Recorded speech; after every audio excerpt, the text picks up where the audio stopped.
Tu achètes ou tu vends. Nouveau concept et on va voir ensemble un exemple sur la paire euro-dollar. Donc dis-moi directement en commentaire si toi, sur le point clé que je vais te montrer, tu achètes la paire euro-dollar ou bien tu vends. Et on va voir tout ça en détail ensemble. C'est parti.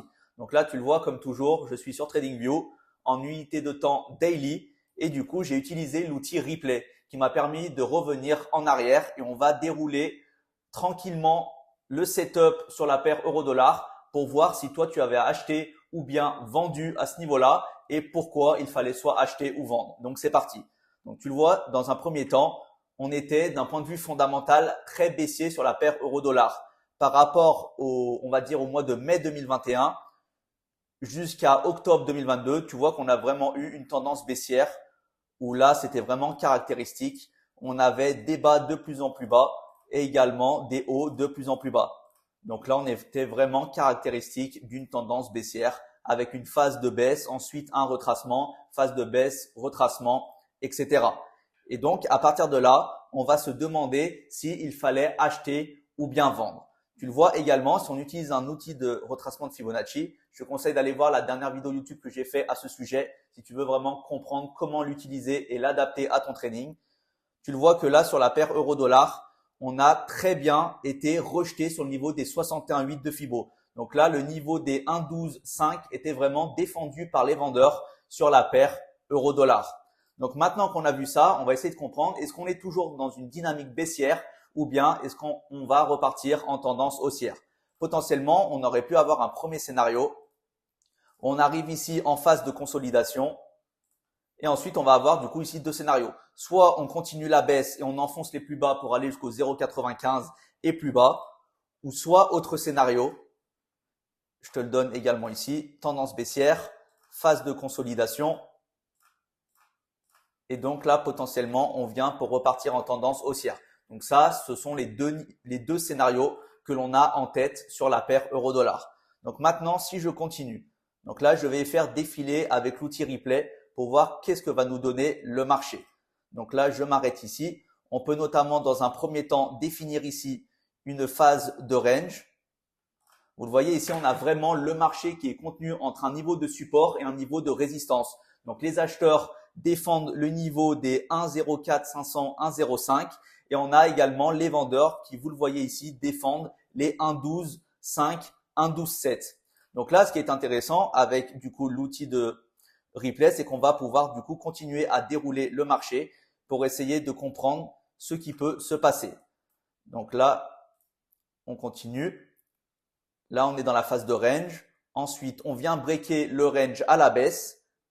Et ici, c'est ce que je vais vous demander exactement à ce niveau. Dites-moi en commentaire exactement à ce niveau-là, aux alentours des 1,02 sur la paire euro-dollar. Est-ce que vous achetez à ce niveau-là ou bien est-ce que vous vendez? Donc, dans un premier temps, si par exemple, on passe ici en long, est-ce que vous achetez à ce niveau-là, par exemple, avec un stop ici pour aller chercher le haut de la phase de range? Donc ça, c'est votre premier scénario. Ou bien à l'inverse, est-ce que vous shortez le marché à ce niveau-là avec par exemple un pullback sur le bas de cette phase de range et vous allez chercher potentiellement le plus bas avec les 0,95. Donc ça, ce sont les deux scénarios que je vous demande ici sur cette vidéo. Donc n'hésitez pas à me dire en commentaire et on va voir ensemble ce qu'il fallait faire.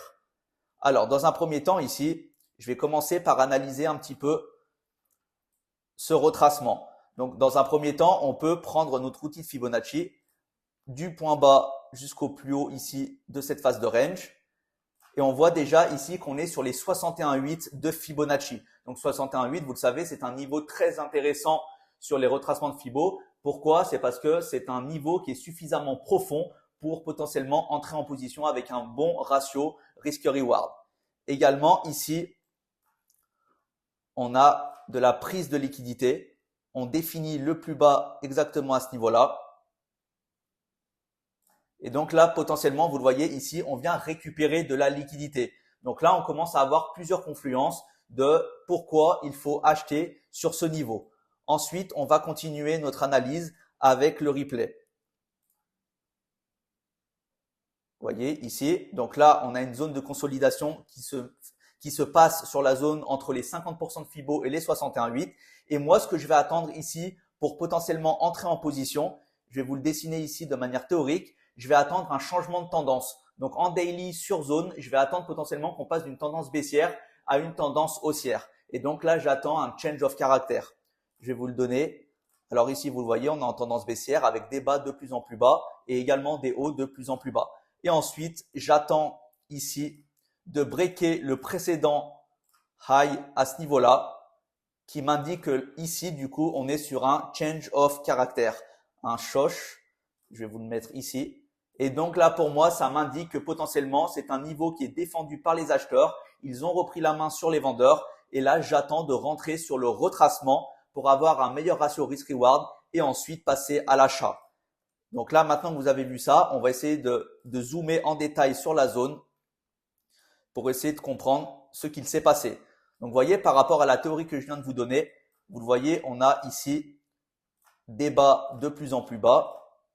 On pousse le prix à la baisse sur la zone pour aller jusqu'à toucher le niveau des 61,8 de Fibo. Ensuite, on vient breaker ici. Là, on vient retracer et boum, on part à l'achat. Donc là, vous le voyez, j'ai mon cas de figure que je vous donnais en théorie, où là, j'ai mon shosh. On vient de breaker à la hausse. Et donc, potentiellement, moi, je vais passer en mode pour rechercher un achat. Donc là, je vais continuer à assembler des confluences qui vont me donner un setup à haute probabilité pour passer à l'achat. Et en fait, vous le voyez, dans cette zone de consolidation, ça peut être un petit peu compliqué de comprendre ce qu'il se passe. Mais lorsqu'on zoome dessus, on attend bien qu'on a des cassures de tendance ou bien qu'on a des retournements de tendance, alors c'est plus simple. Donc là, vous le voyez, comme je vous ai dit, on a la zone qui est défendue par les acheteurs. Donc les acheteurs se montrent présents sur la zone des 61,8 de Fibo. Si maintenant, j'utilise un Fibonacci du point bas jusqu'au point haut à ce niveau-là, et qu'on a également ici notre demand zone ici, qui a poussé le prix à la hausse et qui a breaké le précédent BOS, du coup qui nous a créé un shosh. Donc là, nous avons notre demand zone M15. Demand zone daily, pardon. Et donc là, en fait, pour moi, j'ai suffisamment de signaux qui me permettent d'entrer en position à l'achat. Donc là, vous le voyez, notre demand zone daily, et on a également ici, à ce niveau-là, les 79%.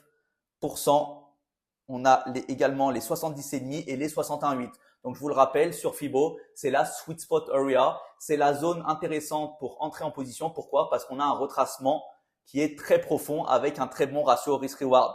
Donc là, je vous donne la réponse. Du coup, il fallait passer en short à ce niveau-là. Donc, plusieurs cas de figure pour passer à l'achat, Plusieurs cas de figure. Vous avez dans un premier temps la possibilité de passer à l'achat sur le 61,8. Vous le voyez ici. Bien sûr, vous avez un ratio risk-reward qui va être moindre. Pourquoi? Parce que vous avez un stop loss qui est plus large. Ensuite, vous pouvez entrer également à ce niveau-là, au niveau des 70,5 de Fibo. C'est ce qu'on appelle la OTE, la Optimal Trade Entry, ou en français, notre entrée optimale en position. Et on a également ici, vous pouvez du coup entrer à la fin de notre Demand Zone Daily pour potentiellement aller chercher les plus hauts. Et donc là, vous le voyez, on a un stop loss qui est toujours au même niveau en dessous du plus bas précédent. Et maintenant, lorsqu'on va dérouler notre trade, donc là, vous êtes rentré exactement ici. Vous avez vraiment toutes les confluences. Vous avez le très grand Fibonacci où on est sur les 61,8 de Fibo. On a également eu de l'inducement où on est venu récupérer de la liquidité en dessous de la phase de range. Et ensuite, on zoome vraiment sur zone. On a une Demand Zone Daily qui a poussé le prix à avoir un retournement de tendance baissière à tendance haussière. Et on a le Fibo de ce mouvement qui nous donne des zones pertinentes entre les 61,8 et les 79. Et donc là, vous pouvez passer en position et on va dérouler du coup avec l'outil replay pour voir ce qui s'est passé. Donc là, vous voyez, ça consolide dans la zone et ensuite ça part, également bien aidé par le fondamental entre l'euro-dollar où vraiment l'euro était vraiment beaucoup plus fort que le dollar. Et donc, c'est pour ça que sur la paire euro-dollar, on passait en tendance haussière. Et donc là, vous le voyez, ensuite, on avait une réintégration de la phase de range pour aller targeter potentiellement le haut du range. Donc, vous voyez, avec ce trade, vous auriez pu targeter ici le niveau des 1,12,7 et vous seriez rentré exactement à ce niveau-là aux alentours des 1,26. Donc, vous voyez, sur ce trade, c'était super intéressant de pouvoir analyser ça en détail avec l'outil Replay. N'hésitez pas également, vous, à le faire. Ça vous permet vraiment de backtester vos stratégies et d'essayer de vous challenger sur des niveaux clés. Est-ce que vous auriez vendu ou bien est-ce que vous auriez acheté à ce niveau? Donc, en tout cas, j'espère que ça a été clair pour vous, que ça va vraiment pouvoir vous aider à mieux analyser les marchés. Bien sûr, n'hésitez pas à me le dire en commentaire et si jamais vous avez des questions sur cette analyse, j'y répondrai bien sûr avec plaisir. En tout cas, je vous souhaite à tous une très bonne semaine et on se retrouvera bien sûr pour une prochaine vidéo.